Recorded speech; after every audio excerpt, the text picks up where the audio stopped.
अब्बल सहाफ़ी ਵੱਲੋਂ ਤੁਹਾਡਾ स्वागत है। ਅਸੀਂ ਅੱਜ ਟਿੱਕਰੀ ਦੇ ਵਿੱਚ ਹਾਂ ਜਿੱਥੇ ਪਿਛਲੇ 7 ਮਹੀਨੇ ਤੋਂ ज़्यादा ਸਮਾਂ ਹੋ ਗਿਆ ਕਿਸਾਨ ਮੋਰਚੇ ਨੂੰ ਚੱਲਦਿਆਂ। ਇਸ ਮੋਰਚੇ ਵਿੱਚ ਇਸ ਵੇਲੇ ਹਾਲਤ ਜਿਹੜੀ ਹੈਗੀ ਆ ਉਹਦਾ ਕੁਝ ਅੰਦਾਜ਼ਾ ਤੁਹਾਨੂੰ ਇਸ ਦੇ ਵਿੱਚੋਂ ਲੱਗ ਜਾਏਗਾ। ਜਿੱਥੇ ਮੈਂ ਬੈਠਾ ਇਹ ਇੱਕ ਤੰਬੂ ਲੱਗਿਆ ਹੋਇਆ ਜਿਸ ਦੇ ਅੰਦਰ ਜਿਹੜੇ ਕਿਸਾਨ ਯੂਨੀਅਨ ਦੇ ਕਾਰਕੁਨ ਰਹਿੰਦੇ ਨੇ। ਕਿਰਤੀ ਕਿਸਾਨ ਯੂਨੀਅਨ ਦਾ ਇਹ ਤੰਬੂ ਹੈ। ਸਾਡੇ ਬਿਲਕੁਲ ਲਾਗੇ ਸੜਕ ਵਗਦੀ ਹੈ ਤੇ ਇਹ ਸੜਕ ਦੀਆਂ ਜਿਹੜੀਆਂ ਆਵਾਜ਼ਾਂ ਨੇ ਉਹ ਤੁਹਾਨੂੰ ਲਗਾਤਾਰ ਸੁਣਦੀਆਂ ਰਹਿਣਗੀਆਂ। ਤੇ ਇਹ ਤੋਂ ਬਿਨਾ ਜਿੱਥੇ ਅਸੀਂ ਬੈਠੇ ਹਾਂ ਇਹਦੇ ਬਿਲਕੁਲ ਉੱਪਰ ਮੈਟਰੋ ਰੇਲਵੇ ਲਾਈਨ ਚੱਲਦੀ ਹੈ, ਉਹਦੀ ਆਵਾਜ਼ ਵੀ ਤੁਹਾਨੂੰ ਲਗਾਤਾਰ ਆਉਂਦੀ ਰਹੇਗੀ। ਇਸ ਹਾਲਾਤ ਦੇ ਵਿੱਚ ਜਿਹੜੇ ਕਿਸਾਨ ਕਾਰਕੁਨ ਨੇ ਉਹ 7 ਮਹੀਨੇ ਤੋਂ ਰਹਿ ਰਹੇ ਨੇ। ਇਹ ਆਵਾਜ਼ਾਂ ਉਹਨਾਂ ਦੀ ਰੋਜ਼ਾਨਾ ਜ਼ਿੰਦਗੀ ਦਾ ਹਿੱਸਾ ਨੇ, ਇਸ ਕਰਕੇ ਇਸ ਇੰਟਰਵਿਊ ਦਾ ਵੀ ਲਗਾਤਾਰ ਹਿੱਸਾ ਬਣੀਆਂ ਰਹਿਣਗੀਆਂ। ਅੱਜ ਅਸੀਂ ਗੱਲ ਕਰਾਂਗੇ ਰਜਿੰਦਰ ਸਿੰਘ ਦੀਪ ਸਿੰਘ ਵਾਲਾ ਨਾਲ, ਜਿਹੜੇ ਕਿਰਤੀ ਕਿਸਾਨ ਯੂਨੀਅਨ ਦੇ ਆਗੂ ਨੇ ਤੇ ਇਸ ਮੋਰਚੇ ਨਾਲ ਲਗਾਤਾਰ ਜੁੜੇ ਰਹੇ ਨੇ। ਉਹਨਾਂ ਬਾਰੇ ਦੋ ਗੱਲਾਂ ਲਗਾਤਾਰ ਹੁੰਦੀਆਂ ਰਹੀਆਂ ਨੇ। ਉਹਨਾਂ ਦੀ ਆਲੋਚਨਾ ਹੁੰਦੀ ਰਹੀ ਹੈ ਕਿ ਜਿਹੜੀ ਇਹ ਕਿਸਾਨ ਯੂਨੀਅਨ ਦੀ ਲੀਡਰਸ਼ਿਪ ਹੈ ਇਹ ਬੁੱਢੀ ਹੋ ਗਈ ਹੈ। ਨਾਲ ਦੀ ਨਾਲ ਇਹ ਵੀ ਕਿਹਾ ਜਾਂਦਾ ਰਿਹਾ ਹੈ ਕਿ ਉਹ ਇਸ ਕਿਸਾਨ ਲੀਡਰਸ਼ਿਪ ਦੇ ਸਭ ਤੋਂ ਨੌਜਵਾਨ ਆਗੂ ਨੇ। ਉਹਨਾਂ ਨਾਲ ਅਸੀਂ ਇਸ ਮੋਰਚੇ ਦੇ ਹਾਲਾਤ ਬਾਰੇ, ਇਸ ਨਾਲ ਜੁੜੀਆਂ ਸੰਭਾਵਨਾਵਾਂ ਬਾਰੇ ਤੇ ਇਸ ਨੂੰ ਦਰਪੇਸ਼ ਸਮੱਸਿਆਵਾਂ ਬਾਰੇ ਗੱਲ ਕਰਾਂਗੇ। ਅੱਜ ਅਸੀਂ ਰੋਜ਼ਾਨਾ ਨਾਲੋਂ ਜ਼ਿਆਦਾ ਉੱਚੀ ਗੱਲ ਕਰ ਰਹੇ ਹੋਵਾਂਗੇ ਕਿਉਂਕਿ ਅਸੀਂ ਚਾਹਾਂਗੇ ਕਿ ਆਲੇ ਦੁਆਲੇ ਦੀਆਂ ਆਵਾਜ਼ਾਂ ਦੇ ਵਿੱਚ ਤੁਹਾਨੂੰ ਸਾਡੀਆਂ ਆਵਾਜ਼ਾਂ ਵੀ ਸੁਣ ਸਕਣ। ਰਜਿੰਦਰ ਜੀ ਤੁਹਾਡਾ ਸਵਾਗਤ ਹੈ। ਸ਼ੁਕਰੀਆ ਭਾਈ। ਹਾਂਜੀ, ਮੈਂ ਇੱਦਾਂ ਬੋਲ ਰਿਹਾ ਜਿਵੇਂ ਮੈਂ ਤੁਹਾਡੀ ਸਟੇਜ ਤੋਂ ਭਾਸ਼ਣ ਕਰ ਰਿਹਾ ਹਾਂ। ਤੇ ਮੈਨੂੰ ਇਹ ਦੱਸੋ ਕਿ 7 ਮਹੀਨੇ ਤੋਂ ਜ਼ਿਆਦਾ ਤੁਹਾਨੂੰ ਇੱਥੇ ਆਇਆ ਸਮਾਂ ਹੋ ਗਿਆ ਤੇ ਇੱਥੇ ਤੁਸੀਂ ਬੈਠੇ ਹੋ। ਜਦੋਂ ਤੁਸੀਂ ਇਹ 7 ਮਹੀਨੇ ਦਾ ਜਿਹੜਾ ਸਫ਼ਰ ਹੈ ਖਾਸ ਤੌਰ ਦੇ ਉੱਤੇ ਇੱਥੇ ਟਿੱਕਰੀ ਆਇਆ ਦੇਖਦੇ ਹੋ, ਤੁਸੀਂ ਇਹਨੂੰ ਜੇ ਇੱਕ ਕੈਪਸੂਲ 'ਚ ਦੱਸਣਾ ਹੋਵੇ ਤੇ ਉਹ ਕਿਸ ਕਿਸਮ ਦਾ? ਜਦੋਂ ਕਿਤੇ ਪੰਜਾਬ ਜਾਈਏ ਐਦਾਂ ਲੱਗਦਾ ਵੀ ਕਿਸੇ ਉੱਪਰੀ ਜਗ੍ਹਾ ਤੇ ਆ ਗਏ। ਇਹ ਹੁਣ ਇਸ ਤਰ੍ਹਾਂ ਲੱਗਦਾ ਵੀ ਸਾਡਾ ਘਰ ਬਣ ਗਿਆ। ਆਂਢ ਗੁਆਂਢ ਆ, ਸਾਡੇ ਗੁਆਂਢ 'ਚ ਹੀ ਕੋਈ ਸਮਾਂ ਪਹਿਲਾਂ ਕਿਸਾਨ ਆਗੂ ਦੀ ਜਿਹੜੀ ਕਿਸਾਨ ਦੀ ਸ਼ਹਾਦਤ ਹੋਈ ਆ ਤੇ ਦੁੱਖ ਹੋਇਆ। ਇੱਦਾਂ ਲੱਗਦਾ ਜਿਵੇਂ ਪਿੰਡ ਵਸ ਚੁੱਕਿਆ। ਇੱਥੇ ਲੋਕਾਂ ਨਾਲ ਦੁੱਖ ਸੁੱਖ ਜਿਹੜੇ ਸਾਂਝੇ ਹੈਗੇ ਆ, ਜਿਵੇਂ ਸਾਡੇ ਪਿੰਡਾਂ 'ਚ ਜਿਹੜੇ ਦਾ ਕਮੀ ਖੁਸ਼ੀ ਹੁੰਦੀ ਆ ਨੇ ਅਸੀਂ ਇਕੱਠੇ ਹੁੰਦੇ ਆ ਜਾਂਦੇ ਆ, ਬਿਲਕੁਲ ਉਸ ਤਰ੍ਹਾਂ ਦਾ ਇੱਕ ਚੀਜ਼ ਜਿਹੜੀ ਆ ਬਣ ਚੁੱਕੀ ਆ। ਪਰਿਵਾਰਾਂ ਦੀ ਜ਼ਿੰਦਗੀ ਦਾ, ਸਮਾਜ ਦਾ ਜਿਹੜਾ ਸਟਰੈਸ ਹੈਗਾ, ਜਿਹੜਾ ਉਹਦੇ 'ਚ ਤੇਰ ਮੇਰ ਦੇ, ਪੈਸੇ ਦੇ, ਜਾਇਦਾਦ ਦੇ ਉਹ ਝਗੜੇ ਆ, ਉਹ ਸਾਰਾ ਕੁਝ ਇੱਥੇ ਨਹੀਂ ਹੈਗਾ। ਇਹ ਇੱਕ ਤਰ੍ਹਾਂ ਦਾ ਕਮਿਊਨ ਬਣਿਆ ਹੋਇਆ ਜਿੱਥੇ ਸਾਰੇ ਰਲ ਮਿਲ ਕੇ ਜਿਹੜੇ ਹੈਗੇ ਰਹਿੰਦੇ ਨੇ। ਔਰ ਇਹ 7 ਮਹੀਨੇ ਦੁਨੀਆ ਦੇ ਇਤਿਹਾਸ ਦੇ ਔਰ ਸਾਡੀ ਜ਼ਿੰਦਗੀ ਦੇ ਜਿਹੜੇ ਹੈਗੇ ਆ ਸਭ ਤੋਂ ਸੁਣਾਈ। ਅੱਛਾ, ਇਹ ਦਿਲਚਸਪ ਗੱਲ ਆਪਣੇ ਆਪ ਦੇ ਵਿੱਚ ਤੁਸੀਂ ਕਿਹਾ ਕਿ ਇੱਥੇ ਕੋਈ ਤੇਰ ਮੇਰ ਨਹੀਂ ਹੈਗੀ ਆ। ਦੂਜੇ ਪਾਸੇ ਜਿਹੜੀ ਲੜਾਈ ਹੈ ਵੱਡੀ, ਇਹ ਜਿਹੜਾ ਮੋਰਚਾ ਹੈਗਾ ਉਹਦੀ ਪੂਰੀ ਦੀ ਪੂਰੀ ਲੜਾਈ ਜਿਹੜੀ ਹੈਗੀ ਆ ਉਹ ਸਿਰਫ ਤੇ ਸਿਰਫ ਤੇਰ ਮੇਰ ਦੀ ਹੋਈ ਆ। ਹਕੂਮਤ ਕਿਹੜੀ ਚੀਜ਼ ਨੂੰ ਮੇਰੀ ਮੰਨਦੀ ਹੈ, ਕਿਹੜੀ ਚੀਜ਼ ਨੂੰ ਤੇਰੀ ਮੰਨਦੀ ਹੈ, ਤੇ ਤੁਸੀਂ ਕਿਹੜੀ ਚੀਜ਼ ਨੂੰ ਆਪਣਾ ਮੰਨਦੇ ਹੋ ਤੇ ਕਿਹੜੀ ਚੀਜ਼ ਨੂੰ ਕਿਸੇ ਦਾ ਮੰਨਦੇ ਹੋ। ਇਹਨੂੰ ਤੁਸੀਂ ਕਿਵੇਂ ਦੇਖਦੇ ਹੋ ਕਿ ਇੱਕ ਪਾਸੇ ਤੇਰ ਮੇਰ ਨਹੀਂ ਹੈ ਤੇ ਦੂਜੇ ਪਾਸੇ ਤੇਰਾ ਮੇਰਾ ਸਾਬਤ ਕਰਨ ਲਈ ਹੀ ਜਿਹੜੀ ਸਾਰੀ ਲੜਾਈ ਹੈ?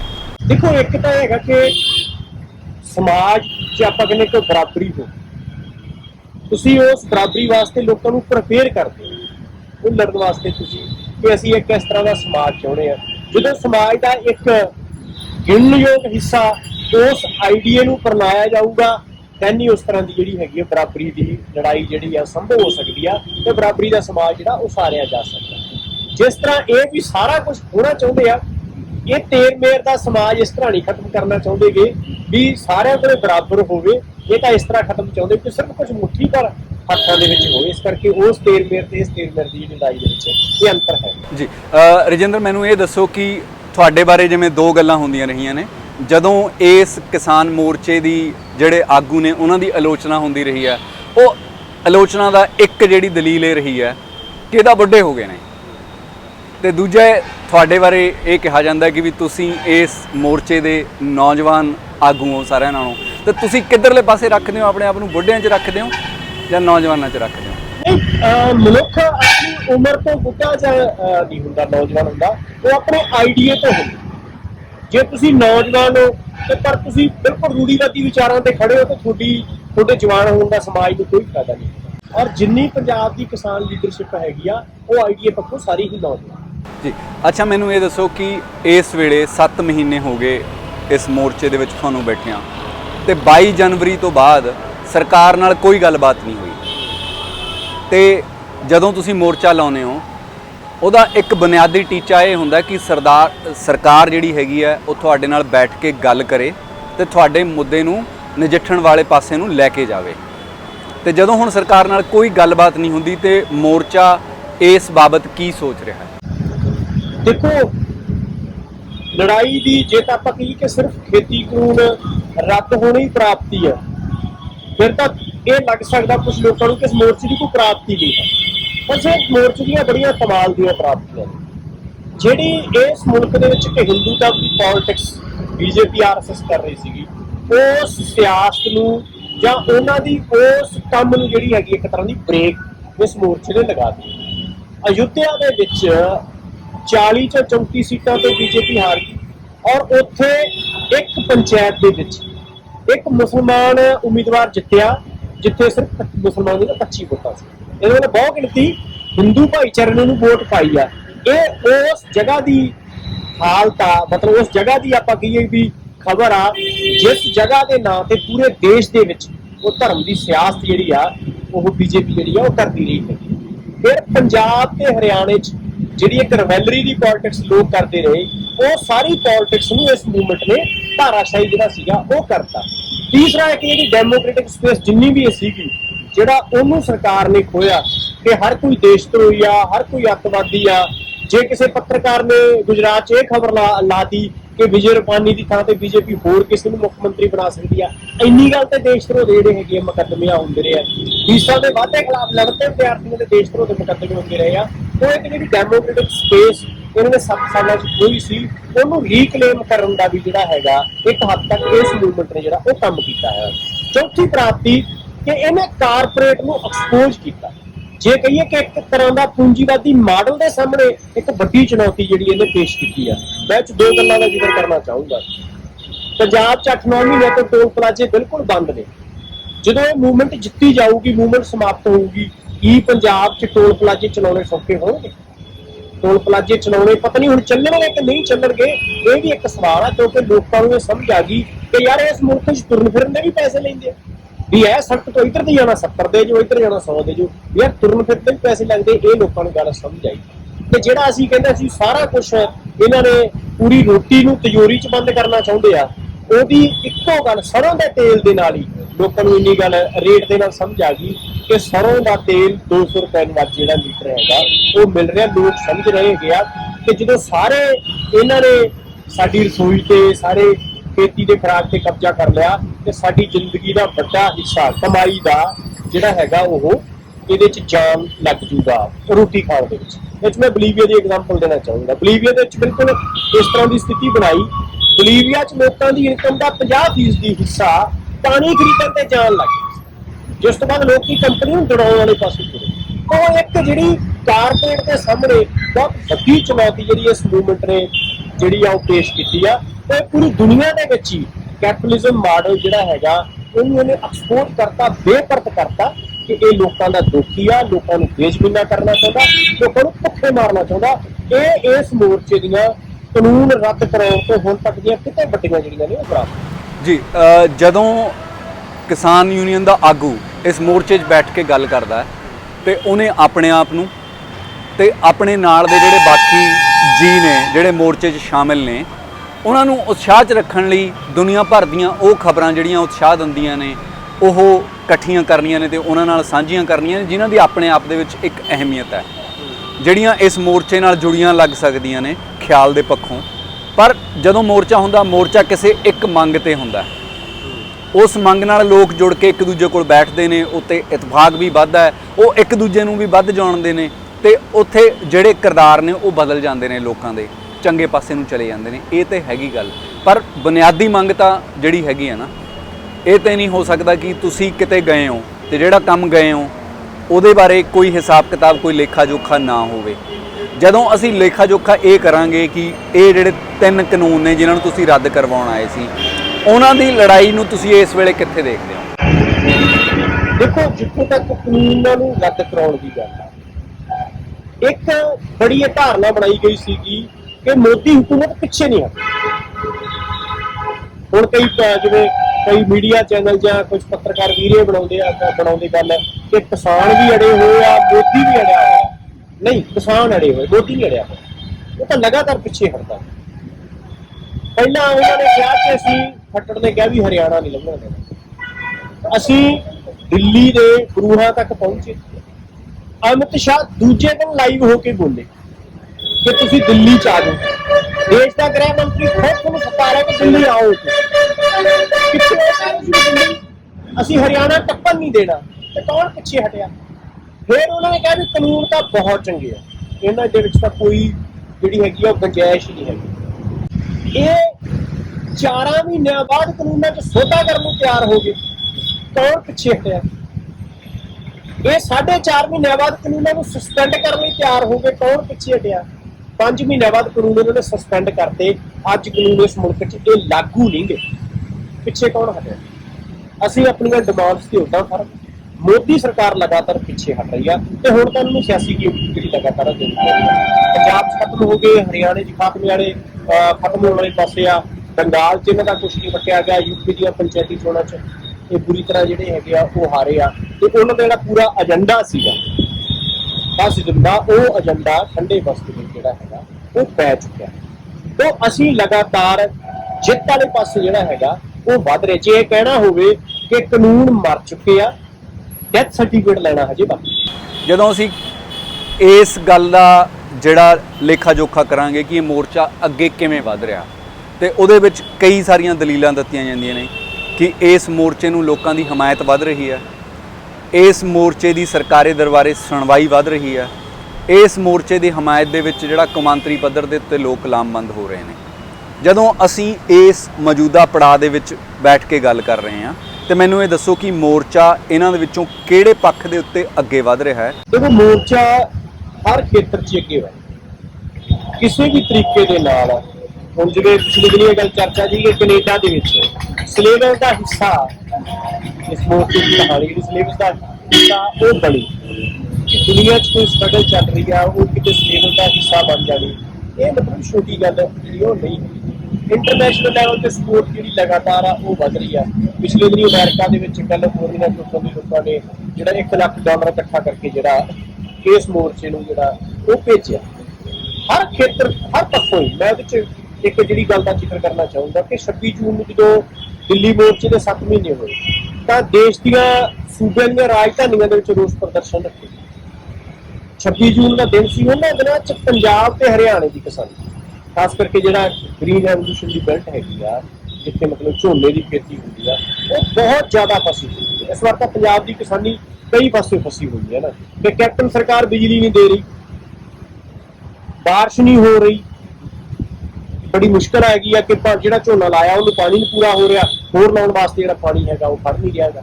ਤੇ ਇਹਨਾਂ ਦਿਨਾਂ ਦੇ ਵਿੱਚ ਵੀ 26 ਜੂਨ ਨੂੰ ਬਹੁਤ ਵੱਡੀ ਗਿਣਤੀ 'ਚ ਲੋਕ ਚੰਡੀਗੜ੍ਹ ਪਹੁੰਚੇ।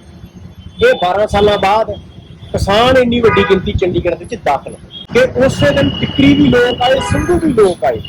ਉਹ ਇੱਕੋ ਦਿਨ ਨੇ ਸਾਰੇ ਸਵਾਲਾਂ ਦਾ ਜਵਾਬ ਦੇ ਦਿੱਤਾ। ਇਹ 'ਚ ਲੋਕ ਕਿੰਨੇ ਇਨਵੋਲਵ ਆ, ਇਹ ਮੋਰਚਾ ਕਿੰਨਾ ਗਹਿਰਾ।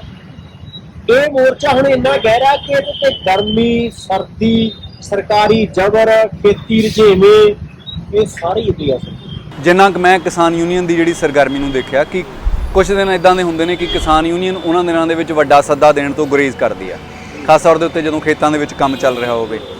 ਜਦੋਂ ਇਹ ਤੁਸੀਂ ਪਿਛਲੇ ਦਿਨਾਂ ਦੇ ਵਿੱਚ 7 ਮਹੀਨੇ ਪੂਰੇ ਹੋਣ ਦੇ ਉੱਤੇ ਸੱਦਾ ਦਿੱਤਾ, ਜਿਹੜੀ ਤੁਸੀਂ ਗੱਲ ਕਰ ਰਹੇ ਹੋ ਚੰਡੀਗੜ੍ਹ ਵਿੱਚ ਇਕੱਠ ਹੋਣ ਦੀ, ਉਦੋਂ ਤੁਸੀਂ ਮੈਨੂੰ ਅੰਦਰਲੀ ਇਹ ਗੱਲ ਸਮਝਾਓ ਕਿ ਤੁਹਾਡੇ ਦਿਮਾਗ ਦੇ ਵਿੱਚ ਕੀ ਚੱਲ ਰਿਹਾ ਸੀ ਕਿ ਸੱਦਾ ਕਿੰਨਾ ਕੁ ਬੋਝ ਕੇ ਦਈਏ, ਕਿੰਨਾ ਕੁ ਖੁੱਲ੍ਹ ਕੇ ਦਈਏ, ਕਿੰਨੀ ਕੁ ਗਿਣਤੀ ਆ ਸਕਦੀ ਹੈ ਤੇ ਕਿੰਨੀ ਆਈ? ਉਹ ਤੁਹਾਡੀ ਉਮੀਦ ਤੋਂ ਘੱਟ ਸੀ ਜਾਂ ਵੱਧ ਸੀ?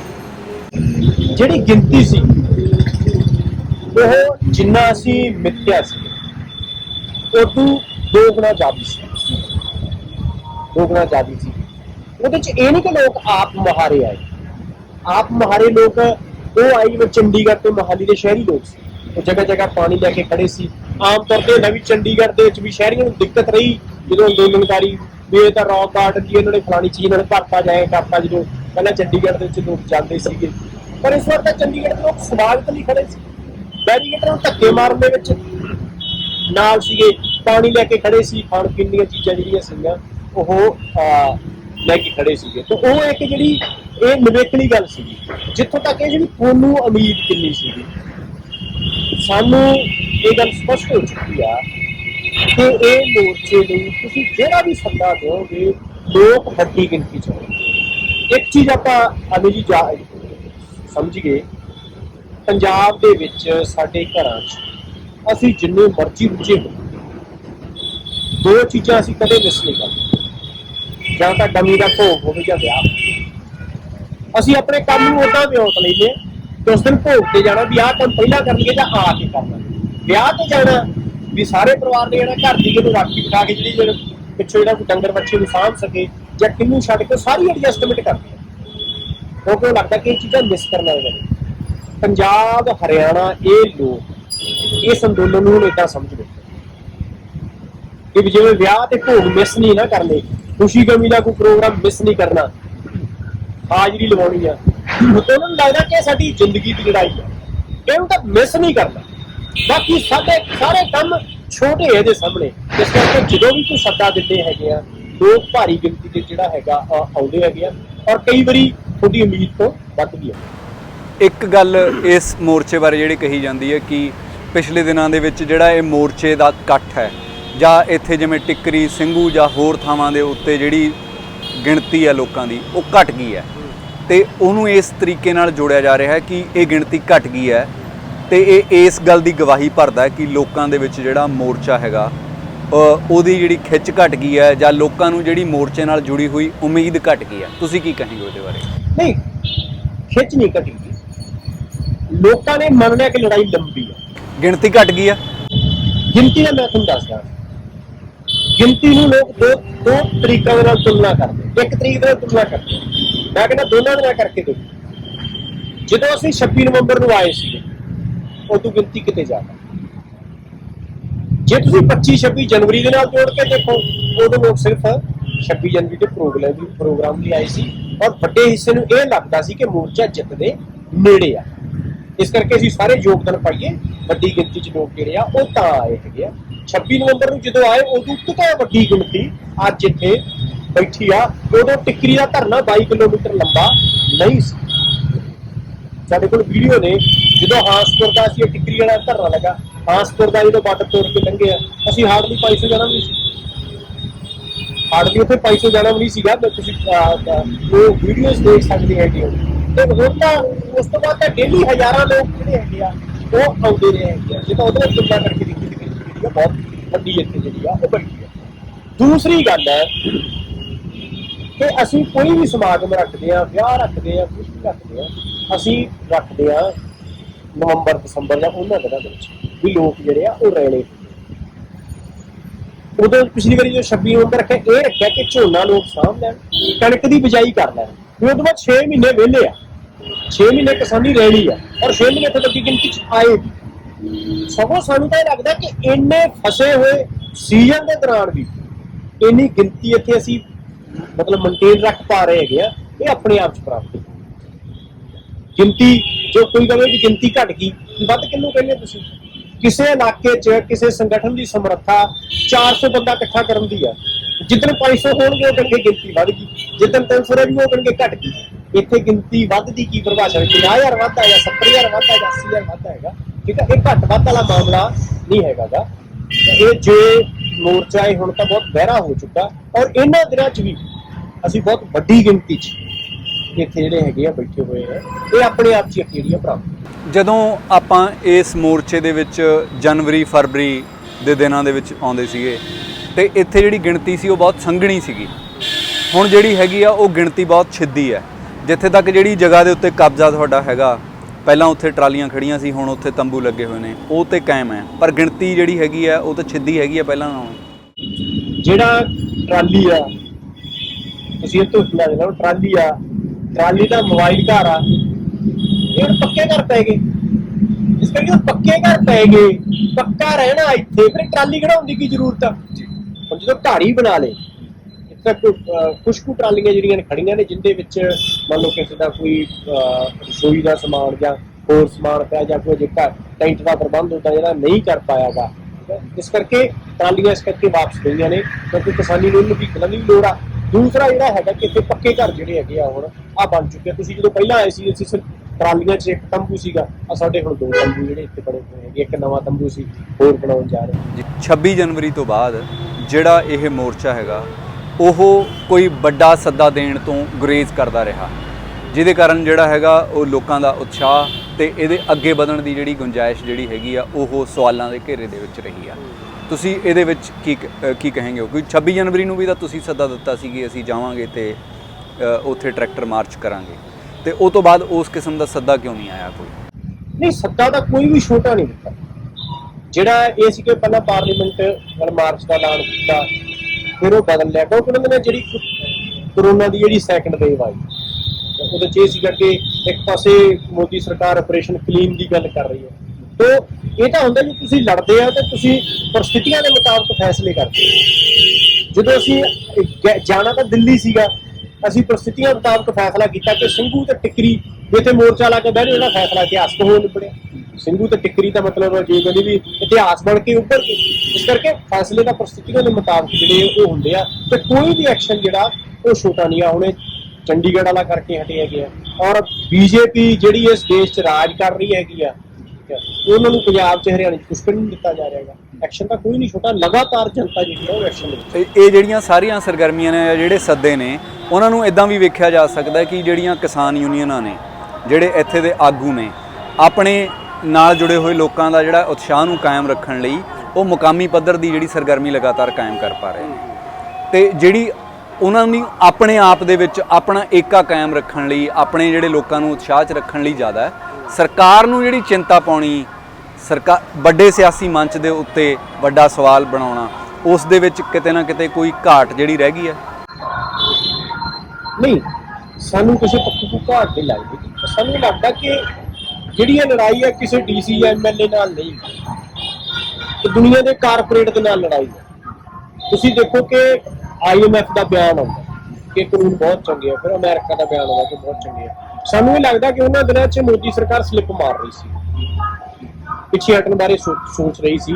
IMF ਨੇ ਉਹਦੀ ਪਿੱਠ ਥਾਪੀ, ਪੂਰੀ ਦੁਨੀਆ ਦਾ ਕਾਰਪੋਰੇਟ ਜਿਹੜਾ ਹੈਗਾ ਉਹਨਾਂ ਦੀ ਪਿੱਠ ਤੇ ਖੜਾ, ਕਿਉਂਕਿ ਅੱਜ 2008 ਤੋਂ ਬਾਅਦ ਜਦੋਂ ਦੁਨੀਆ 'ਚ ਜਿਹੜਾ ਫੂਡ ਕ੍ਰਾਈਸਿਸ ਆਇਆ ਹੈਗਾ, ਬਹੁਤ ਸਾਰੀਆਂ ਥਾਵਾਂ ਤੇ ਖੁਰਾਕ ਲਈ ਜਿਹੜੇ ਦੰਗੇ ਵੀ ਹੋਏ ਆ, ਉਸ ਤੋਂ ਬਾਅਦ ਕਾਰਪੋਰੇਟ ਨੇ ਕਈ ਕਰੋੜ ਏਕੜ ਜ਼ਮੀਨ ਜਿਹੜੀ ਆ ਉਹ ਦੁਨੀਆ ਦੇ ਵਿੱਚ ਖਰੀਦੀ ਆ। ਪਹਿਲੇ ਪਾਕਿਸਤਾਨ 'ਚ 20 ਲੱਖ ਏਕੜ ਜਿਹੜੀ ਜ਼ਮੀਨ ਹੈਗੀ ਆ ਉਹਨਾਂ ਨੇ ਖਰੀਦੀ ਆ, ਕਿਉਂਕਿ ਅੱਜ ਇਕਨੋਮਿਕ ਕ੍ਰਾਈਸਿਸ ਕਰਕੇ ਜਿਹੜੇ ਅਲੱਗ-ਅਲੱਗ ਖੇਤਰਾਂ 'ਚ ਉਹਨਾਂ ਨੂੰ ਲੱਗਦਾ ਕਿ ਜੇ ਸਾਡੀ ਉਹ ਕਾਰੋਬਾਰ ਨਹੀਂ ਚੱਲ ਰਹੇ, ਮੰਨ ਲਓ ਜੇ ਉਹਨਾਂ ਦੀ ਆਟੋ ਇੰਡਸਟਰੀ ਆ, ਮੰਨ ਲਓ ਗੱਡੀਆਂ ਦੀ ਵਿਕਰੀ ਘੱਟ ਹੁੰਦੀ ਆ, ਮੰਨ ਲਓ ਮੈਨੂੰ ਗੱਡੀ ਚਾਹੀਦੀ ਆ, ਮੇਰੇ ਕੋਲ ਪੈਸੇ ਨਹੀਂ, ਮੈਂ ਗੱਡੀ ਬਣਾ ਸਾਰੂੰਗਾ, ਮੈਂ ਕਿਸੇ ਬੱਸ ਰਾਹੀਂ ਜਾਊਂਗਾ, ਟ੍ਰੇਨ ਰਾਹੀਂ ਜਾਊਂਗਾ ਜਾਂ ਟੈਕਸੀ ਕਰਾਊਂਗਾ ਨਾ।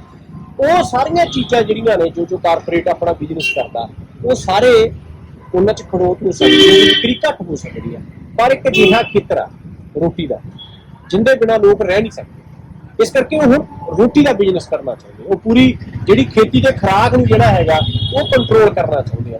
ਲੰਬੇ ਸਮੇਂ ਤੋਂ ਇੱਕ ਕੋਸ਼ਿਸ਼ਾਂ ਕਰ ਰਹੀਆਂ ਨੇ, ਮਤਲਬ ਜਿਵੇਂ ਕੁਝ ਕੰਪਨੀਆਂ ਨੇ ਦੁਨੀਆ ਦੇ 50% ਦੀ ਬੀਜ ਦੇ ਉੱਪਰ ਕਬਜ਼ਾ ਜਿਹੜਾ ਹੈਗਾ ਉਹ ਕੀਤਾ ਹੋਇਆ। ਤਾਂ ਇਹ ਸਾਰਾ ਕੁਝ ਇਸ ਕਰਕੇ ਲੜਾਈ ਲੰਬੀ ਹੋ ਰਹੀ ਹੈ ਕਿ ਜੇ ਇਹ ਮੋਰਚਾ ਜਿੱਤਿਆ ਜਾਂਦਾ ਤੇ ਪੂਰੀ ਦੁਨੀਆ 'ਚ ਕਾਰਪੋਰੇਟ ਕਿਸਾਨਾਂ ਦੀ ਜ਼ਮੀਨ ਜਿਹੜੀ ਆ ਉਹ ਨਹੀਂ ਰਹਿ ਸਕਦੀ, ਕਿਉਂਕਿ ਇਹਨੇ ਵਰਲਡ ਹਿਸਟਰੀ ਦੇ ਵਿੱਚ ਇਹ ਇੱਕ ਐਗਜ਼ਾਮਪਲ ਬਣ ਜਾਣਾ। ਲੋਕਾਂ ਨੇ ਇਸ ਲੜਾਈ ਤੋਂ ਪ੍ਰੇਰਨਾ ਲੈਣੀ ਹੈ, ਕਿਉਂਕਿ ਅੱਜ ਵੀ ਇਹਦੀ ਚਰਚਾ ਜਿਹੜੀ ਆ ਉਹ ਮਤਲਬ ਗਲੋਬਲ ਪੱਧਰ ਤੇ ਆ। ਪਿਛਲੇ ਦਿਨੀ ਇੱਕ ਮਤਲਬ ਸੰਸਥਾ ਨੇ ਵੀ 3 ਦੁਨੀਆ ਦੀਆਂ ਘਟਨਾਵਾਂ ਨੂੰ 2020 ਦੀਆਂ ਵੱਡੀਆਂ ਘਟਨਾਵਾਂ ਬਣਾਈਆਂ, ਜਿਹਦੇ ਵਿੱਚ ਥਾਈਲੈਂਡ ਦੀ ਮੂਵਮੈਂਟ, ਮਿਆਂਮਾਰ ਦੀ ਮੂਵਮੈਂਟ ਔਰ ਹਿੰਦੁਸਤਾਨ ਦੀ ਕਿਸਾਨ ਦੀ ਮੂਵਮੈਂਟ। ਉਹਨੇ ਰੈਂਕਿੰਗ ਨਹੀਂ ਕੀਤੀ ਵੀ ਆਹ ਪਹਿਲੇ ਨੰਬਰ, ਦੂਜੇ, ਤੀਜੇ ਨੰਬਰ, ਮਤਲਬ 3 ਵੱਡੀਆਂ ਘਟਨਾਵਾਂ। ਯਾਨੀ ਕਿ ਇਹ ਗਲੋਬਲ ਪੱਧਰ ਤੇ ਇਸ ਗੱਲ ਦੀ ਜਿਹੜੀ ਹੈਗੀ ਆ ਚਰਚਾ ਹੈਗੀ ਆ। ਕਾਰਪੋਰੇਟ ਨੂੰ ਪਤਾ ਕਿ ਜੇ ਇਹ ਲੜਾਈ ਜਿੱਤੀ ਜਾਂਦੀ ਆ, ਕਾਨੂੰਨ ਜਿਹੜੇ ਆ ਰੱਦ ਹੁੰਦੇ ਆ, ਤਾਂ ਜਿਹੜਾ ਇਸ ਮੁਲਕ ਦੇ ਵਿੱਚ ਕਾਰਪੋਰੇਟ ਪੂਰੀ ਖੇਤੀ ਨੂੰ ਕਬਜ਼ਾ ਕਰਨਾ ਚਾਹੁੰਦਾ ਸੀਗਾ, ਹੁਣ ਇਹਨਾਂ ਕਾਨੂੰਨਾਂ ਰਾਹੀਂ ਉਹ ਹਾਈਟੈਕ ਸੀਲੋ ਲੈ ਕੇ ਆਉਣਾ ਚਾਹੁੰਦੇ ਆ। ਹਾਈਟੈਕ ਸੀਲੋ ਤਾਂ ਕਈ ਸਾਲਾਂ ਦੇ ਬਣ ਰਹੇ ਆ। ਉਹ ਖੇਤੀ ਖੇਤਰ 'ਚ ਲਗਾਤਾਰ ਆਪਣੀ ਦਖਲਅੰਦਾਜ਼ੀ ਜਿਹੜੀ ਆ ਉਹ ਵਧਾ ਰਹੇ ਹੈਗੇ, ਵਧਾ ਚੁੱਕੇ ਆ। ਤਾਂ ਇਹ ਮੂਵਮੈਂਟ ਪੂਰੇ ਕਾਰਪੋਰੇਟ ਨੂੰ ਜਿਹੜਾ ਹੈਗਾ ਚੁਣੌਤੀ ਜਿਹੜੀ ਖੇਤੀ ਕਾਰਡ ਤੇ ਕਬਜ਼ਾ ਕਰਨਾ ਚਾਹੁੰਦੀ ਹੈ। ਤਾਂ ਇਹਦੇ ਜਿਹੜੇ ਅਸਰ ਹੈਗੇ ਆ ਉਹ ਗਲੋਬਲ ਪੱਧਰ ਤੇ ਹੀ ਹੋਣਗੇ। ਇਸ ਕਰਕੇ ਪੂਰਾ ਜਿਹੜਾ ਗਲੋਬਲ ਕਾਰਪੋਰੇਟ ਆ ਉਹ ਮੋਦੀ ਸਰਕਾਰ ਦੀ ਪਿੱਠ ਤੇ ਖੜਾ। ਇਸ ਕਰਕੇ ਲੜਾਈ ਲੰਬੀ ਤੇ ਹਜੇ ਹੋਰ ਸ਼ਿੱਦਤ ਨਾਲ ਲੜਨ ਦੀ ਜਿਹੜੀ ਜ਼ਰੂਰਤ ਆ। ਜੀ ਹੁਣ ਮੈਂ ਪੈਂਤੜੇ ਪੱਖੋਂ ਇੱਕ ਸਵਾਲ ਕਰਨਾ ਚਾਹੁੰਦਾ। ਤੁਸੀਂ ਜਿਹੜਾ ਇਸ ਦਾ ਇੱਕ ਪੂਰਾ ਬਿਆਨੀਆ ਦਿੱਤਾ ਕਿ ਇਸ ਮੋਰਚੇ ਦੀ ਜਿਹੜੀ ਲੜਾਈ ਹੈ ਉਹ ਜਿਹੜੀ ਆਲਮੀ ਪੱਧਰ ਦੀ ਪੂੰਜੀ ਦੇ ਖਿਲਾਫ ਲੜਾਈ ਹੈ, ਕਾਰਪੋਰੇਟ ਦੇ ਖਿਲਾਫ ਲੜਾਈ ਹੈ, ਮੁਨਾਫੇ ਦੇ ਖਿਲਾਫ ਲੜਾਈ ਹੈ, ਤੇ ਆਈਐਮਐਫ ਵਰਗੇ ਜਿਹੜੇ ਅਦਾਰੇ ਨੇ ਉਹਨਾਂ ਦੇ ਨਾਲ ਜੁੜੀਆਂ ਜਿਹੜੀਆਂ ਨੀਤੀਆਂ ਨੇ ਉਹਨਾਂ ਦੇ ਖਿਲਾਫ ਲੜਾਈ ਹੈ। ਤੇ ਇਹਦੇ ਨਾਲ ਹੀ ਤੁਸੀਂ ਇਹ ਵੀ ਕਿਹਾ ਕਿ ਵੀ ਇਸ ਮੋਰਚੇ ਦੀ ਪੂਰੀ ਦੁਨੀਆ ਦੇ ਵਿੱਚ ਚਰਚਾ ਹੈ ਤੇ ਇਹਨੂੰ ਇਸ ਸਾਲ ਦੇ 3 ਵੱਡੇ ਮੋਰਚਿਆਂ ਦੇ ਵਿੱਚ ਸ਼ਾਮਿਲ ਕਰਕੇ ਦੇਖਿਆ ਜਾਂਦਾ ਹੈ। ਤੇ ਉਸ ਹਾਲਤ ਦੇ ਵਿੱਚ ਜਦੋਂ ਤੁਸੀਂ ਸਰਕਾਰ ਨਾਲ 11 ਵਾਰ ਗੱਲ ਕਰ ਚੁੱਕੇ ਹੋ ਤਾਂ ਉਹਦੇ ਬਾਅਦ ਜਦੋਂ ਤੁਸੀਂ ਸੱਦਾ ਦਿੰਦੇ ਹੋ ਕਿ ਅਸੀਂ ਗਵਰਨਰਾਂ ਨੂੰ ਜਿਹੜਾ ਹੈਗਾ ਇਹ ਮੈਮੋਰੈਂਡਮ ਦੇਵਾਂਗੇ ਜਾਂ ਡੀਸੀ ਦਫ਼ਤਰਾਂ ਦੇ ਸਾਹਮਣੇ ਧਰਨੇ ਕਰਾਂਗੇ, ਉਸ ਕਿਸਮ ਦੀ ਸਰਗਰਮੀ ਦੇ ਕੀ ਮਾਇਨੇ ਰਹਿ ਜਾਂਦੇ ਨੇ ਤੁਹਾਡੇ ਲਈ? ਦੇਖੋ, ਜਿਹੜੀ ਇਹ ਐਜੀਟੇਸ਼ਨ ਆ ਇਹ ਡੇ ਬਾਈ ਡੇ ਲੋਕਾਂ ਨੂੰ ਚੇਤਨ ਕਰ ਰਹੀ ਹੈ। ਲੋਕ ਜ਼ਿੰਦਗੀ ਦੇ ਹਰ ਖੇਤਰ 'ਚ ਕਾਰਪੋਰੇਟ ਨੂੰ ਜਿਹੜੀ ਆ ਚੁਣੌਤੀ ਦੇ। ਤੁਹਾਨੂੰ ਦੇਖਣਾ ਕਿ ਪਰਸੋਂ ਪੰਜਾਬ 'ਚ ਇੱਕ ਜਗ੍ਹਾ ਤੇ ਬੋਰ 'ਚੋਂ ਲਾਲ ਪਾਣੀ ਆ, ਉਹਦੀ ਚਰਚਾ ਹੋ ਰਹੀ ਹੈ ਕਿ ਸਾਡੇ ਪੰਜਾਬ ਦੇ ਪਾਣੀ ਨੂੰ ਇੰਨਾ ਗੰਦਲਾ ਕਿੰਨੇ ਕਰਤਾ। ਕੌਣ ਆ ਜਿਹੜੇ ਸਾਡੇ ਇੱਥੇ ਮਤਲਬ ਪਾਣੀ ਜ਼ਹਿਰੀਲਾ ਸਾਡੇ ਬੋਰਾਂ ਧਰਤੀ ਐਕਸੈਟਰਾ ਦੇ ਬੋਰਾਂ ਰਾਹੀਂ ਜਿਹੜਾ ਉਹ ਆ ਰਿਹਾ ਹੈਗਾ। ਹੁਣ ਜਿਹੜੀ ਉਹ ਦੁਨੀਆ ਦੀ ਹਜ਼ਾਰਦਸਤ ਇੰਡਸਟਰੀ ਆ ਜਿਹੜੀ ਦੁਨੀਆ 'ਚ ਬੈਨ ਆ, ਪਰ ਉਹ ਲੁਧਿਆਣੇ ਲੱਗੀ ਹੋਈ। ਲੋਕ ਉਹਦੇ ਬਾਰੇ ਵੀ ਸੋਚ ਰਹੇ। ਇਹ ਇਸ ਅੰਦੋਲਨ ਦੇ ਚੱਲਦੇ ਹੁਣ ਕੱਲ ਇੱਕ ਪੱਤਰਕਾਰ ਨੇ ਵੀਰ ਨੇ ਪੁੱਛਿਆ ਕਿ ਤੁਸੀਂ ਉਹਦੇ ਬਾਰੇ ਕੀ ਕਰੋਗੇ। ਇਟ ਮੀਨਸ ਲੋਕ ਐਕਸਪੈਕਟ ਕਰਦੇ ਆ ਕਿ ਇਹ ਕਿਸਾਨ ਲੀਡਰਸ਼ਿਪ ਉਹਦੇ ਤੇ ਵੀ ਕੁਝ ਕਰੇ। ਲੋਕ ਤਾਂ ਇਹ ਮੰਨ ਰਹੇ ਆ ਕਿ ਜਿਵੇਂ ਮਹਿੰਗਾਈ ਦੇ ਖਿਲਾਫ ਪ੍ਰੋਟੈਸਟ ਕੀਤਾ ਵੀ ਜਿਹੜੀ ਇੱਥੋਂ ਦੀ ਜਿੰਨੀ ਸਿਆਸੀ ਜਮਾਤ ਹੈਗੀ ਆ ਉਹ ਤਾਂ ਅਸਲ 'ਚ ਇਸ ਮੁਲਕ ਦੀ ਸਿਆਸਤ 'ਚ ਵਿਰੋਧੀ ਪਾਰਟੀ ਸ਼ਕਤੀ ਕੱਢ ਦੇਣਾ ਚਾਹੀਦਾ। ਵਿਰੋਧੀ ਦਾ ਤਾਂ ਸਹਿਯੋਗੀ ਪਾਰਟੀ ਲਿਆਉਣਾ ਚਾਹੀਦਾ। ਇੱਕ ਪਾਰਟੀ ਰਾਜ ਕਰਦੀ, ਦੂਜੀ ਸਹਿਯੋਗੀ ਆ। ਉਹ ਲੋਕ ਤਾਂ ਮੰਨ ਰਹੇ ਕਿ ਸੰਯੁਕਤ ਕਿਸਾਨ ਮੋਰਚਾ ਵਿਰੋਧੀ ਧਿਰ ਦਾ ਰੋਲ ਅਦਾ ਕਰ ਰਿਹਾ, ਜ਼ਿੰਦਗੀ ਦੇ ਹਰ ਮਸਲੇ ਤੇ ਉਹ ਜਿਹੜੀ ਹੈਗੀ ਉਹ ਫਾਈਟ ਕਰ ਰਿਹਾ ਹੈਗਾ। ਤਾਂ ਇਹ ਤੁਸੀਂ ਪੂਰੀ ਸਿਆਸੀ ਜਮਾਤ ਤੋਂ ਲੋਕਾਂ ਦਾ ਇੱਦਾਂ ਮਤਲਬ ਨਿਰਾਸ਼ ਹੋਣਾ, ਉਹਨਾਂ ਨੂੰ ਮਤਲਬ ਉਹਨੂੰ ਗਿਣਤੀ ਮਿੰਤੀ 'ਚ ਨਾ ਰੱਖਣਾ ਵੀ ਯਾਰ ਇਹਨਾਂ ਨੇ ਕੁਛ ਨਹੀਂ ਕਰਨਾ। ਫਿਰ ਉਹ ਹਰ ਪਾਸੇ ਜੇ ਮਹਿੰਗਾਈ ਵੱਧਦੀ ਆ ਉੱਥੇ ਦੇਖਣਾ ਯਾਰ ਇਹ ਕਾਰਪੋਰੇਟ ਕਰਕੇ ਆ ਸਾਡੇ ਪਾਣੀ ਗੰਦਲੇ ਹੋ ਗਏ ਯਾਰ, ਇਹ ਜਿਹੜੀ ਆ ਭੈੜੀ ਇੰਡਸਟਰੀ ਲੱਗੀ ਆ ਜਿਹਨੇ ਸਾਡੇ ਪਾਣੀਆਂ 'ਚ ਗੈਰ ਸੁੱਟਿਆ ਉਹਦੇ ਕਰਕੇ ਆ। ਇਹ ਸੱਦੇ ਲਗਾਤਾਰ ਜਦੋਂ ਤੁਸੀਂ ਲੜਾਈ ਲੜਦੇ ਹੋ, ਲਗਾਤਾਰ ਲੋਕਾਂ 'ਚ ਚਰਚਾ ਹੁੰਦੀ ਆ, ਲੋਕ ਲਗਾਤਾਰ ਸਿੱਖ ਰਹੇ ਹੈਗੇ ਆ। ਔਰ ਇਹ ਮੋਰਚਾ ਜਿੰਨਾ ਲੰਬਾ ਚੱਲੂਗਾ ਕਾਰਪੋਰੇਟ ਦੀ ਜਿਹੜੀ ਕਬਰ ਆ ਉਹਨੂੰ ਡੂੰਘੀ ਕੀਤੀ। ਜੀ, ਦੋ ਗੱਲਾਂ ਜਿਹੜੀਆਂ ਇਹਦੇ ਵਿੱਚੋਂ ਨਿਕਲਦੀਆਂ ਨੇ ਕਿ ਇੱਕ ਪਾਸੇ ਤਾਂ ਲੋਕਾਂ ਦਾ ਨਜ਼ਰੀਆ ਬਣ ਰਿਹਾ ਇਹਦੇ ਨਾਲ, ਤੇ ਜਿਵੇਂ ਇੱਕ ਆਮ ਤੌਰ ਦੇ ਉੱਤੇ ਦਲੀਲ ਦਿੱਤੀ ਜਾਂਦੀ ਹੈ ਕਿ ਵੀ ਜਿਹੜੇ ਲੋਕਾਂ ਦੀ ਜਿਹੜੀ ਸਮਝ ਹੈ ਉਹ ਦਲੀਲ ਦੀ ਸਾਣ ਦੇ ਉੱਤੇ ਹੀ ਤਿੱਖੀ ਹੁੰਦੀ ਹੈ। ਤੇ ਤੁਸੀਂ ਇਹ ਦੋ ਗੱਲਾਂ ਕਹਿ ਰਹੇ ਹੋ। ਮੈਂ ਜਦੋਂ ਤੁਸੀਂ ਤਿਆਰ ਹੋ ਕੇ ਆ ਰਹੇ ਸੀ ਉਦੋਂ ਤੁਹਾਡੀਆਂ ਜਿਹੜੀਆਂ ਮੇਜ਼ ਤੋਂ ਸਾਰੀਆਂ ਜਿਹੜੀਆਂ ਕਿਤਾਬਾਂ ਚੱਕ ਕੇ ਉਹ ਆਪਣੇ ਸਾਹਮਣੇ ਰੱਖ ਲਈਆਂ। ਮੈਂ ਉਹਨਾਂ ਬਾਰੇ ਇੱਕ ਤੁਹਾਨੂੰ ਸਵਾਲ ਪੁੱਛਦਾ। ਉਹ ਤੋਂ ਪਹਿਲਾਂ ਮੈਂ ਤੁਹਾਨੂੰ ਦੱਸਦਾ ਕਿ ਰਜਿੰਦਰ ਹੋਣਾ ਦੀ ਜਿਹੜੀ ਮੇਜ਼ ਦੇ ਉੱਤੇ ਅੱਜ ਕਿਹੜੀਆਂ ਕਿਤਾਬਾਂ ਪਈਆਂ ਸੀ ਜਿਹੜੀਆਂ ਮੈਂ ਉੱਥੋਂ ਚੱਕ ਕੇ ਰੱਖੀਆਂ ਨੇ। ਇਹ ਕਿਤਾਬ ਹੈਗੀ ਗੁਰੂ ਨਾਨਕ ਦਾ ਡਿਵਾਈਨ ਮਾਸਟਰ ਆਫ ਯੂਨੀਵਰਸ। ਇਹ ਕਿਤਾਬ ਹੈਗੀ food security in India, myth and reality, Vikas Bajpai ਤੇ ਅਨੂਪ ਸਰਿਆ ਦੀ ਕਿਤਾਬ ਹੈ। ਇਹ ਕਿਤਾਬ ਹੈਗੀ ਗੋਬਿੰਦ ਦਰਪਣ, ਕਵੀਸ਼ਰੀ ਕਾਵ, ਡਾਕਟਰ ਸਾਧੂ ਸਿੰਘ ਚੌਹਾਨ। ਇਹ ਕਿਤਾਬ ਹੈਗੀ ਸਮੁੰਦਰੋਂ ਪਾਰ ਤੇਰੇ ਨਾਲ, ਕਿਸਾਨ ਅੰਦੋਲਨ, ਸੁਰਿੰਦਰ ਕੌਰ ਪੱਖੋ ਕੇ USA ਤੋਂ ਕਿਤਾਬ ਹੈ। ਤੇ ਇਹ ਕਿਤਾਬ ਦੇ ਮੈਨੂੰ ਲੱਗਦਾ 2 ਜਿਲਦਾਂ ਛਪ ਚੁੱਕੀਆਂ ਨੇ। ਤੇ ਇਹ ਕਿਤਾਬ ਹੈਗੀ ਆ ਲਿਓ ਟਾਲਸਟਾਏ ਦੀ ਬੱਚੋ ਸੁਣੋ ਕਹਾਣੀ। ਬੱਚੋ ਸੁਣੋ ਕਹਾਣੀ ਦੇ ਨਾਲ ਮੈਂ ਤੁਹਾਨੂੰ ਇਹ ਦੱਸਣਾ ਚਾਹੁੰਦਾ ਕਿ ਰਜਿੰਦਰ ਦੇ ਜਿਹੜੀ ਬੀਵੀ, ਇਹਨਾਂ ਦੀ ਜਿਹੜੀ ਪਤਨੀ ਹੈ ਤੇ ਬੱਚਾ, ਉਹ ਵੀ ਅੱਜ ਇਸੇ ਥਾਂ ਦੇ ਉੱਤੇ ਰੁਕੇ ਹੋਏ ਨੇ। ਤੇ ਇਹ ਕਾਫਲੇ ਹੈ, ਨੰਦ ਸਿੰਘ ਮਹਿਤਾ ਦਾ ਨਾਵਲ ਹੈ ਜਿਹੜਾ ਇਸੇ ਮੋਰਚੇ ਬਾਰੇ ਆ। ਤੇ ਮੈਂ ਲੰਬੀ ਲਿਸਟ ਇਸ ਕਰਕੇ ਪੜ੍ਹ ਰਿਹਾ ਕਿ ਥੋੜ੍ਹਾ ਜਿਹਾ ਅੰਦਾਜ਼ਾ ਬਣੇ। ਧਰਤੀ ਪੰਜ ਦਰਿਆਈ ਨੈਣ ਸੁੱਖ ਦੀ ਕਿਤਾਬ ਹੈ ਪੰਜਾਬ ਦੇ ਇਤਿਹਾਸ ਬਾਰੇ। ਇਹ ਜੌਨ ਪਰਕਿੰਸ ਦੀ ਕਿਤਾਬ ਹੈਗੀ ਆ ਇੱਕ ਆਰਥਿਕ ਹਥਿਆਰੇ ਦਾ ਇਕਵਾਲੀਆ ਬਿਆਨ। ਤੇ ਇਹ ਸ਼ਾਹ ਮੁਹੰਮਦ ਦੀ ਲਿਖਤ ਹੈਗੀ ਆ ਜੰਗਨਾਮਾ ਸਿੰਘਾਂ ਤੇ ਫਰੰਗੀਆਂ। ਸਰਦਾਰਾ ਸਿੰਘ ਮਾਹਲ ਦੀ ਕਿਤਾਬ ਹੈਗੀ ਆ ਸੰਸਾਰ ਵਪਾਰ ਸੰਗਠਨ ਅਤੇ ਜ਼ਰਈ ਸੰਕਟ। ਸਾਧੂ ਸਿੰਘ ਚੌਹਾਨ ਦੀ ਕਿਤਾਬ ਹੈਗੀ ਆ ਝਲਕ ਪੰਜਾਬ ਦੀ। ਤੇ ਲਿਓ ਟਾਲਸਟਾਏ ਦਾ ਨਾਵਲ ਹੈਗਾ ਮੋਇਆਂ ਦੀ ਜਾਗ। ਇਸ ਮੋਰਚੇ ਦੇ ਵਿੱਚ ਜਦੋਂ ਇੰਨੀ ਸਰਗਰਮੀ ਚੱਲ ਰਹੀ ਹੈ, ਇੰਨੇ ਸਾਰੇ ਸਵਾਲ ਨੇ, ਪੱਤਰਕਾਰਾਂ ਨਾਲ ਰੋਜ਼ ਤੁਸੀਂ ਨਜਿੱਠਦੇ ਹੋ, ਫੇਸਬੁੱਕ ਦੇ ਉੱਤੇ ਇੰਨੀਆਂ ਸਾਰੀਆਂ ਗਾਲਾਂ ਖਾਂਦੇ ਹੋ, ਤੇ ਇਹ ਜਿਹੜੀਆਂ ਕਿਤਾਬਾਂ ਨੇ ਉਹ ਤੁਸੀਂ ਪੜ੍ਹਦੇ ਵੀ ਹੋ ਜਾਂ ਵੈਸੇ ਹੀ ਮੈਨੂੰ ਦਿਖਾਉਣ ਲਈ ਰੱਖੀਆਂ ਹੋਈਆਂ ਨੇ? ਨਹੀਂ, ਮੈਂ ਇਹਨਾਂ ਦਿਨਾਂ 'ਚ ਮੈਂ ਇਹਨਾਂ ਵਿੱਚ ਤਾਂ ਕਿਤਾਬ ਦੀ ਪੜ੍ਹ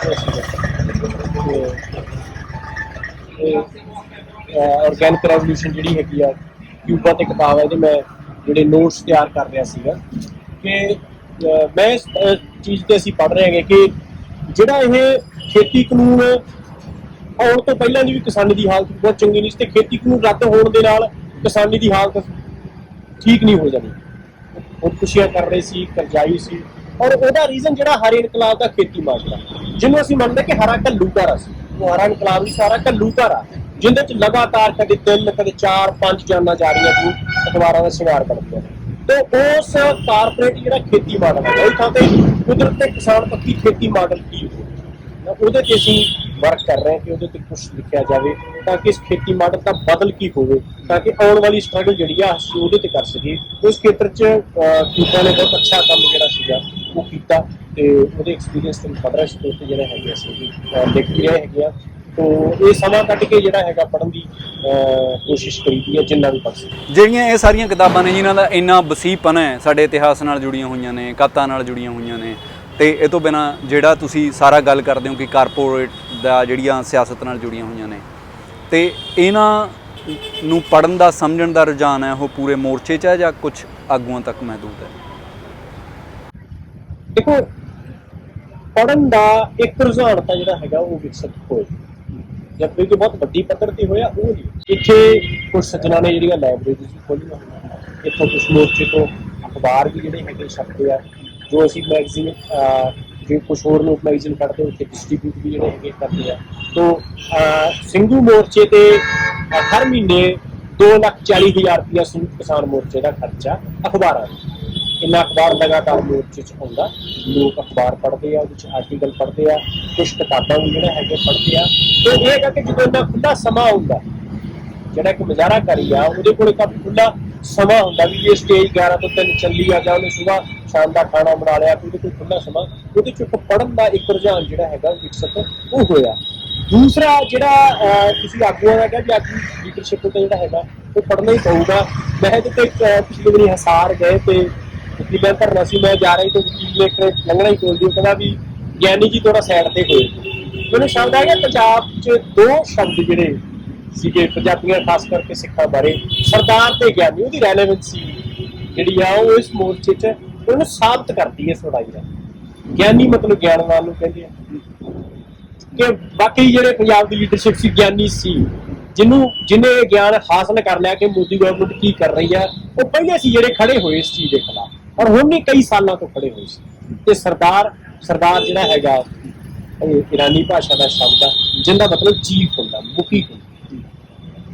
ਸਰਦਾਰ ਵੀ ਸੀ ਤੇ ਗਿਆਨੀ ਵੀ ਸੀ, ਇਹ ਦੋਨੋਂ ਜਿਹੜੇ ਸ਼ਬਦ ਸੀਗੇ ਉਹ ਸਾਰਥਕ ਸਾਬਤ ਕੀਤੇ ਇਸ ਮੋਰਚੇ ਦੇ ਵਿੱਚ ਪੰਜਾਬ ਦੀ ਲੀਡਰਸ਼ਿਪ ਨੇ, ਔਰ ਉਹਦੇ ਵਾਸਤੇ ਉਹਨਾਂ ਦਾ ਜਿਹੜਾ ਪੜ੍ਹਨਾ ਲਿਖਣਾ ਸਮਝਣਾ ਉਹਨਾਂ ਦੇ ਕੰਮ ਜਿਹੜਾ ਉਹ ਆਇਆ, ਤੇ ਹੁਣ ਵੀ ਪੜ੍ਹ ਲਿਖ ਕੇ ਸਮਝ ਜੀ। ਇਹ ਆਪਣੇ ਆਪ ਦੇ ਵਿੱਚ ਦਿਲਚਸਪ ਗੱਲ ਹੈ ਕਿ ਵੀ ਇੱਕ ਸ਼ਬਦ ਜਿਹੜਾ ਹੈਗਾ ਉਹ ਫਾਰਸੀ ਵਾਲੇ ਪਾਸਿਓਂ ਆਉਂਦਾ, ਦੂਜਾ ਸੰਸਕ੍ਰਿਤ ਦੇ ਪਾਸੇ 'ਚੋਂ ਆਉਂਦਾ, ਤੇ ਪੰਜਾਬੀ ਬੰਦਾ ਉਹ ਦੋਨਾਂ ਨੂੰ ਵਿਸ਼ੇਸ਼ਣ ਦੇ ਤੌਰ ਦੇ ਉੱਤੇ ਸੁਣ ਕੇ ਖੁਸ਼ ਹੁੰਦਾ। ਹੁਣ ਮੈਨੂੰ ਤੁਸੀਂ ਇਹ ਦੱਸੋ ਕਿ ਇਸ ਮੋਰਚੇ ਦਾ ਜਿਹੜਾ ਆਉਣ ਵਾਲਾ ਸੱਦਾ ਹੈਗਾ ਉਹ ਕਿਸ ਕਿਸਮ ਦਾ ਤੇ ਕਦੋਂ ਦਾ? ਅਸੀਂ 22 ਜੁਲਾਈ ਤੋਂ ਪਾਰਲੀਮੈਂਟ ਵੱਲ ਜਿਹੜੇ ਹੈਗੇ ਜੱਥੇ ਉਹ ਤੋੜ ਰਹੇ, ਲਗਭਗ 20 ਦਿਨ ਉਹ ਜੱਥੇ ਤੋੜੇ ਜਾਣ, ਤੇ ਉਹ ਕਿੱਥੋਂ ਤੋੜਨੇ ਆ, ਕਿਵੇਂ ਤੋੜਨੇ ਆ, ਉਹਦੀ ਜਿਹੜੀ ਹੈਗੀ ਆ ਕੰਕਰੀਟ ਪਲਾਨਿੰਗ ਆ ਉਹ 14 ਜੁਲਾਈ ਨੂੰ ਸੰਯੁਕਤ ਕਿਸਾਨ ਮੋਰਚੇ ਦੀ ਮੀਟਿੰਗ ਵਿੱਚ ਜਿਹੜੀ ਆ ਉਹ ਫਾਈਨਲਾਈਜ਼। ਤੇ ਇਹ ਆਪਾਂ ਇਹ ਸਮਝਿਆ ਜਾਵੇ ਕਿ ਆਉਣ ਵਾਲਾ ਜਿਹੜਾ ਪੜਾਅ ਹੈ ਉਹ ਜੇਲ੍ਹ ਭਰੋ ਵਾਲੀ ਦਿਸ਼ਾ ਵੱਲ ਨੂੰ ਜਾ ਰਿਹਾ? ਇਹ ਸਰਕਾਰ ਤੇ ਨਿਰਭਰ ਕਰਦਾ, ਅਸੀਂ ਉਧਰ ਜੱਥੇ ਲੈ ਕੇ ਜਾਣਾ, ਉਹ ਅੱਗੇ ਸਰਕਾਰ ਤੇ ਨਿਰਭਰ ਕਰਦਾ ਜੋ ਕੀ ਕਰਦਾ। ਜੇ ਜੱਥੇ ਦਾ ਕੀ ਮਤਲਬ ਹੈ ਕਿ ਜੱਥਾ ਇੱਕ ਥਾਂ ਤੱਕ ਜਿਹੜਾ ਮਾਰਚ ਕਰਕੇ ਵਾਪਸ ਆਏਗਾ ਜਾਂ ਜੱਥਾ ਕਿਤੇ ਜਾ ਕੇ ਟਿਕਣ ਦੀ ਕੋਸ਼ਿਸ਼ ਕਰੇਗਾ, ਕੀ ਕਰੇਗਾ ਜੱਥਾ? ਜੱਥੇ ਦੀ ਅਪਰੋਚ ਪਾਰਲੀਮੈਂਟ ਦੇ ਸਾਹਮਣੇ ਤੱਕ ਜਾਣ ਦੀ ਜੀ, ਪਾਰਲੀਮੈਂਟ ਦੇ ਸਾਹਮਣੇ ਤੱਕ ਜਾਣਾ, ਕਿੱਥੋਂ ਤੱਕ ਜਾ ਪਾਉਂਦਾ, ਕਿੱਥੋਂ ਤੱਕ ਜਾਣ ਦਿੰਦੇ ਆ, ਜਾਂ ਕੀ ਰਸਤੇ 'ਚ ਬਣਦਾ ਹੈਗਾ, ਤੇ ਉਦੋਂ ਉਹਨੂੰ ਕਿਵੇਂ ਐਡਰੈਸ ਕਰਨਾ, ਇਹ ਸਭ ਦੀ ਕੰਕਰੀਟ ਪਲਾਨਿੰਗ ਅਸੀਂ 14 ਤਰੀਕ ਨੂੰ ਕਰਾਂਗੇ ਜੀ। ਰਜਿੰਦਰ ਜੀ, ਤੁਸੀਂ ਸਾਡੇ ਨਾਲ ਜੁੜੇ, ਤੁਹਾਡਾ ਬਹੁਤ ਬਹੁਤ ਧੰਨਵਾਦ। ਰਜਿੰਦਰ ਹੋਣਾ ਨਾਲ ਕਈ ਸਾਰੀਆਂ ਗੱਲਾਂ ਹੋਈਆਂ ਨੇ ਜਿਹਦੇ ਨਾਲ ਕੁਝ ਅੰਦਾਜ਼ਾ ਹੁੰਦਾ ਕਿ ਇਸ ਮੋਰਚੇ ਦੇ ਅੰਦਰ ਲੋਕ ਕਿਸ ਤਰੀਕੇ ਨਾਲ ਸੋਚ ਰਹੇ ਨੇ, ਕਿਸ ਤਰੀਕੇ ਨਾਲ ਚੀਜ਼ਾਂ ਨੂੰ ਸਮਝ ਰਹੇ ਨੇ। ਇਸ ਤੋਂ ਬਿਨਾਂ ਮੋਰਚੇ ਤੋਂ ਬਾਹਰ ਬਹੁਤ ਸਾਰੇ ਸਵਾਲ ਇਸ ਤਰੀਕੇ ਦੇ ਹੁੰਦੇ ਨੇ ਜਿਨ੍ਹਾਂ ਬਾਰੇ ਇਹ ਕਿਹਾ ਜਾਂਦਾ ਕਿ ਕਿਸਾਨ ਜਿਹੜਾ ਮੋਰਚਾ ਹੈ ਉਹ ਪੰਜਾਬ ਦੇ ਖੇਤੀ ਸੰਕਟ ਬਾਰੇ ਕੀ ਸੋਚ ਰਿਹਾ ਹੈ, ਇਹਨਾਂ ਜਿਹੜੇ 3 ਕਾਨੂੰਨਾਂ ਨੇ ਇਹਨਾਂ ਤੋਂ ਬਾਹਰ ਕੀ ਸੋਚ ਰਿਹਾ ਹੈ, ਉਹ ਪੰਜਾਬ ਦੇ ਚੌਗਿਰਦੇ ਦੇ ਸੰਕਟ ਬਾਰੇ ਕੀ ਸੋਚ ਰਿਹਾ ਹੈ। ਰਜਿੰਦਰ ਹੋਣਾ ਦੀਆਂ ਇਹਨਾਂ ਗੱਲਾਂ ਦੇ ਵਿੱਚੋਂ ਉਹ ਸਾਰੇ ਇਸ਼ਾਰੇ ਮਿਲਦੇ ਨੇ ਕਿ ਉਹਨਾਂ ਮੁੱਦਿਆਂ ਦੇ ਉੱਤੇ ਇਸ ਬਾਰੇ ਕੀ ਸੋਚਿਆ ਜਾ ਰਿਹਾ ਹੈ। ਤੁਸੀਂ ਸਾਡੇ ਨਾਲ ਜੁੜੇ, ਤੁਹਾਡਾ ਬਹੁਤ ਬਹੁਤ ਧੰਨਵਾਦ। ਮੈਂ ਤੁਹਾਨੂੰ ਇੱਕ ਬੇਨਤੀ ਕਰਾਂਗਾ ਕਿ ਜਿਨ੍ਹਾਂ ਨੇ ਇਹ ਇੰਟਰਵਿਊ ਦੇਖਿਆ, ਇਸੇ ਕਿਸਮ ਦੀ ਪੱਤਰਕਾਰੀ, ਇਸੇ ਕਿਸਮ ਦੀ ਗੱਲਬਾਤ ਨੂੰ ਦੇਖਦੇ ਰਹਿਣ ਲਈ ਤੁਸੀਂ ਅੱਬਲ ਸਹਾਫੀ ਨਾਲ ਜੁੜੋ। ਸਾਡੇ ਫੇਸਬੁੱਕ ਪੇਜ ਨੂੰ ਤੁਸੀਂ ਲਾਈਕ ਕਰੋ, ਸਾਡੇ YouTube ਚੈਨਲ ਨੂੰ ਤੁਸੀਂ ਲਾਈਕ ਕਰੋ ਤੇ ਸਬਸਕ੍ਰਾਈਬ ਕਰੋ। ਤੁਸੀਂ ਸਾਡੇ ਨਾਲ ਜੁੜੇ, ਤੁਹਾਡੀ ਬਹੁਤ ਬਹੁਤ ਮਿਹਰਬਾਨੀ।